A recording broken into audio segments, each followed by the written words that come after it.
Bonjour à toi, aujourd'hui on va parler d'un reportage d'Arte sur lequel je suis tombé par hasard qui s'appelle Tous productifs et en forme. J'ai plus le titre sous les yeux mais il me semble que c'est ça. Je mets le lien dans la description pour que tu ailles voir le reportage avant de regarder ma vidéo, comme ça tu comprendras de quoi je parle. C'est un reportage qui dure 50 minutes à peu près, moins d'une heure. Donc vas-y, va le regarder si le sujet de l'amélioration de soi s'intéresse, de toi, amélioration de soi, ouais, amélioration de soi t'intéresse, tu vas regarder le reportage et après tu reviens sur ma vidéo. Euh, donc, ce que je trouve dommage déjà dans le reportage, c'est que on commence par nous parler de l'amélioration de soi, ensuite on nous parle de l'entreprise pour revenir à l'amélioration de soi en disant que les gens veulent s'améliorer parce que l'entreprise cherche à être toujours compétitif. Du coup, ça a déteint sur les gens qui eux-mêmes veulent être compétitifs. Et moi, je trouve ça dommage parce que, à mon avis, il n'y a pas que cette raison-là. Il y a notamment l'explosion des réseaux sociaux où c'est très important de se montrer, d'avoir des likes, etc. De hey, t'as vu, je progresse, vas-y. Et alors qu'on aurait pu faire un reportage uniquement sur l'amélioration de soi. Enfin bref, je vais quand même commencer par le côté entreprise parce que c'est celui qui m'a le plus fait rire de façon ironique. Je fais dans le désordre, hein. Donc on nous dit, voilà, il y a de plus en plus d'individus qui souffrent de stress, d'épuisement, de burn-out, etc. Du coup, ce qu'ont décidé les dirigeants, c'est de faire du sport aux employés. Jusque-là, je suis d'accord, puisque effectivement, moi, je prône un équilibre entre intellectuel et vie sportive, voilà, pour qu'il y ait un équilibre, justement. Le souci, c'est qu'on nous dit dans le reportage que c'est un concours, donc déjà, ça sent pas bon. Et on les voit après qu'ils sont en compétition par rapport aux équipes de la même entreprise, hein. C'est même pas une compétition entre entreprises, c'est une compétition dans l'entreprise. Donc là, tu te dis what the fuck. Les mecs, ils sont en burn-out, ils sont stressés, et qu'est-ce qu'on fait? On les met en compétition sur un autre plan. Ok, donc ils ont tout compris. On nous montre aussi une société où tu as une fille qui arrive comme ça. Ici, on respecte la règle des 3 C. La créativité, la confiance et la collaboration. Donc pour moi, c'est clairement du bullshit d'entreprise, hein. C'est comme, ça me fait le même effet qu'un mec qui me dit on fait une conf call à Zap. Je lui dis à bientôt. Donc on nous montre un environnement moderne, ça c'est plutôt cool, donc des bureaux qui se lèvent, des PC portables, etc. Pour qu'on puisse travailler de différentes façons, quoi. Il faut savoir que dans mon ancien travail, mon patron avait compris que c'était bien de travailler de différentes façons. Il nous a mis donc effectivement des bureaux qui se lèvent et qui descendent parce qu'au début en fait moi je travaillais soit assis soit à genoux avec le bureau fixe. Et puis mon patron donc a vu dans une entreprise avec laquelle on travaillait a vu ces bureaux et s'est dit ce serait une bonne idée. Et effectivement c'était une bonne idée. Moi c'était un peu ce que j'avais déjà instauré du fait de travailler à genoux. Et par contre, quand j'ai demandé un ordinateur portable, on m'a refusé l'ordinateur portable pour différentes raisons qui sont pas très bonnes selon moi. Mais moi j'avais compris que voilà, il fallait travailler à différents endroits pour se sentir bien. D'ailleurs, en ce qui me concerne, ça fait 9 ans que j'ai abandonné les PC en format tour. Donc ça fait 9 ans que je travaille chez moi exclusivement avec un portable. D'abord parce que la tour ça prend de la place et puis c'est surtout que j'ai compris que voilà avec un portable tu peux te déplacer et travailler à différents endroits donc ça t'ouvre l'esprit, tu vois, ça te fait connecter à différentes idées. Mais bon, pour moi, t'auras beau avoir le meilleur environnement qui soit, ça changera pas le fond du problème qui est que l'humain, il n'est pas fait pour travailler 8 heures dans un bureau devant un ordinateur. Pour moi, un bon travail, c'est déjà pouvoir changer d'endroit de travail, certes, mais c'est aussi rencontrer différentes personnes, bouger même de lieux géographiques, pardon. Voilà, donc l'humain n'est pas fait pour travailler dans un bureau, il faut arrêter avec ça. Il faut également arrêter que les gens aient des temps indéfinis de transport. Donc du coup, penser plus travail local, hein, les grands groupes là qui ont des grandes tours, ça c'est pour moi c'est pas bon. En fait, il faudrait diviser en petits bâtiments à droite à gauche pour qu'on puisse justement avoir moins de temps de transport ou bouger de zone géographique comme on le veut. Et bizarrement, toujours du côté entreprise, dans le reportage, la dernière fois qu'on nous parle d'entreprise, on nous parle de digital nomade. On nous présente un mec qui est digital nomade.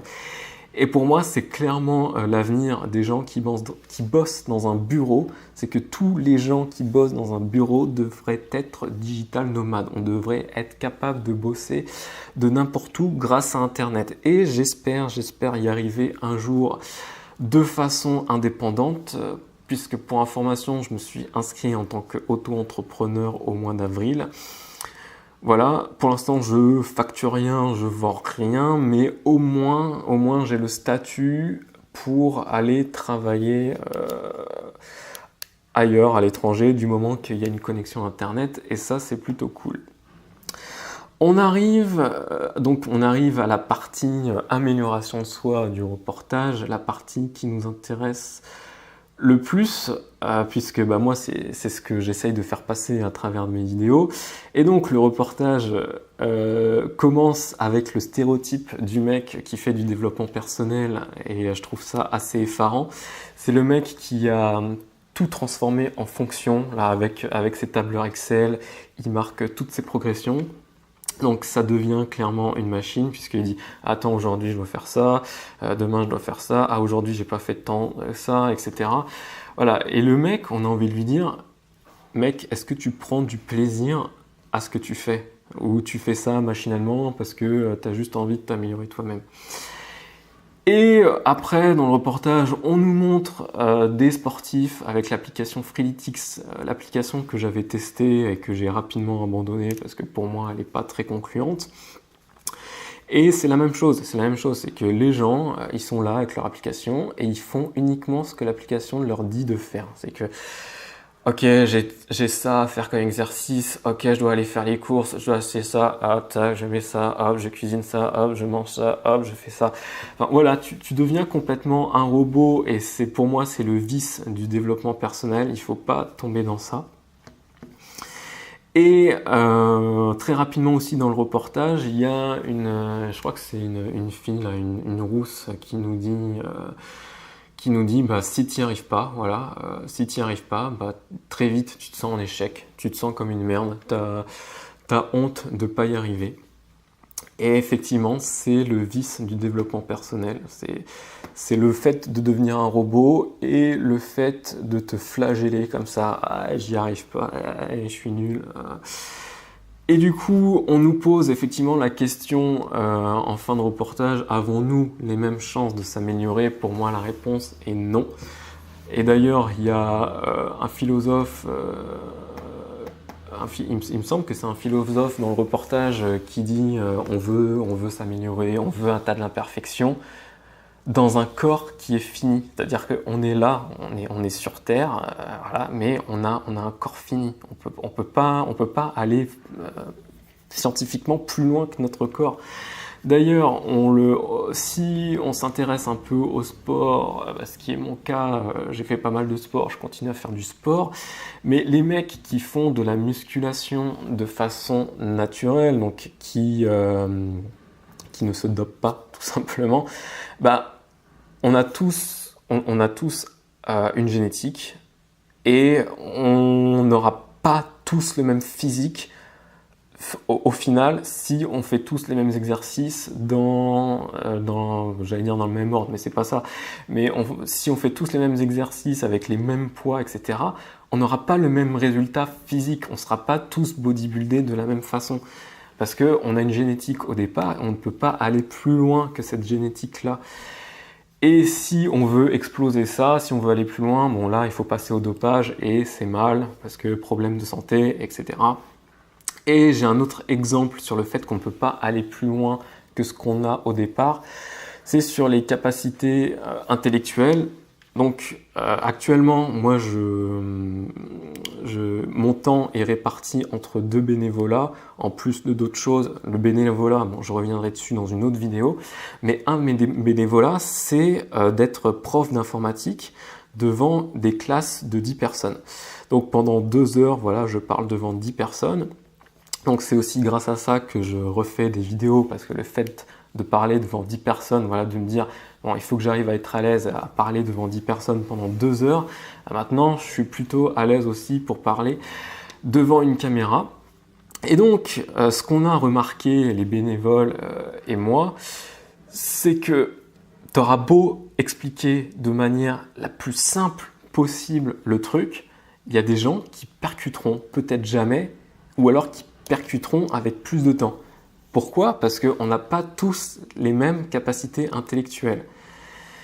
Et voilà, et donc encore une fois, on ne peut pas aller au-delà des choses que la nature nous a données au départ. Du coup, la vidéo ne s'arrête pas là, parce que moi, ce que j'ai remarqué avec les podcasts que j'écoute, c'est qu'il y a des gars qui parlent pendant des heures en disant il y a ça qui va pas, il y a ça qui va pas, il y a ça qui va pas. Voilà, ils pointent du doigt des trucs. Moi, je suis plutôt d'accord avec eux. D'ailleurs, si tu écoutes des podcasts aussi, tu dois être plutôt d'accord avec certaines personnes, ou pas, hein, on n'est pas toujours d'accord. Mais du coup, quand on est d'accord, je veux dire, je me trompe, mais je ne coupe pas la vidéo. T'écoutes le podcast, le gars, il te dit des trucs avec lesquels tu es d'accord, et le podcast, généralement, se termine là, et toi, tu es là. Et maintenant, qu'est-ce que je fais ? Je suis d'accord avec ce que tu dis, mais je fais quoi ? Je fais quoi maintenant ? Les gens, ils pointent du doigt sans proposer de solution. Moi, je pointe du doigt ce qui ne va pas, mais je mets des solutions sur la table. Du coup, si tu veux faire du développement personnel, si tu veux t'améliorer toi-même, la première chose à viser, c'est le plaisir. C'est le plaisir, il faut que tu te fasses plaisir, il ne faut pas que tu t'améliores pour les autres. Si tu commences à vouloir t'améliorer pour les autres, tu fais déjà fausse route. Il faut s'améliorer pour soi-même, pour se faire plaisir. En termes de boulot, puisque le reportage, il parle de travail. Le boulot, c'est important de se faire plaisir dans le boulot. Si tu fais le métier que tu voulais, qui te fait plaisir, mais que tu ne te plais pas dans l'entreprise, tu changes d'entreprise, tu trouves une meilleure entreprise, un meilleur environnement, là où tu pourras te faire plaisir. Si tu as un boulot alimentaire, le boulot alimentaire, il est censé être temporaire. Le boulot alimentaire, il te sert juste à atteindre d'autres projets qui, normalement, ces projets-là, devraient te faire déboucher sur un entrepreneuriat. Normalement, si tu fais bien tes projets, si tes projets sont intéressants, voilà, tu fais ton boulot alimentaire pour économiser et réaliser tes projets. Si tes projets sont bien ficelés, normalement, il y a moyen de monétiser ce que tu fais. Après, est-ce qu'on peut combiner les deux ? Évidemment, on peut combiner les deux. Tu peux très bien avoir un boulot qui te fait plaisir et en même temps réaliser des projets aussi qui te font plaisir. Le plus important aussi dans les projets, c'est de réaliser des projets qui te dépassent un peu, qui te font peur. Dans le reportage, au début du reportage, là, le mec, le stéréotype du mec qui fait des développements personnels, il nous montre le livre La semaine des 4 heures. La semaine des 4 heures, c'est le best-seller du développement personnel que je n'ai pas lu parce que moi j'aime bien aller aussi à contre-courant. Tout simplement parce que les gens, la moyenne a toujours tort. C'est pas moi qui le dis, mais je pourrais le démontrer dans une autre vidéo. Mais la moyenne des gens a toujours tort, donc j'aime bien aussi aller à contre-courant. Mais donc du coup, dans le livre que je vous ai... je dis vous, non, c'est que je t'ai présenté la semaine dernière, je t'avais dit que c'était un condensé des best-sellers, et donc évidemment, il nous parle de la semaine des 4 heures, en citant le fait que quand tu fais un projet, tu dois aller vers un projet qui te fait peur. pour justement te dépasser et ça va déclencher des trucs en toi où là vraiment tu vas te développer, puisqu'on parle de développement personnel. Là tu vas te développer, tu vas exploser des barrières psychologiques, et voilà, et c'est ce qu'on appelle effectivement étendre sa zone de confort, même si j'aime pas l'expression parce qu'elle est devenue trop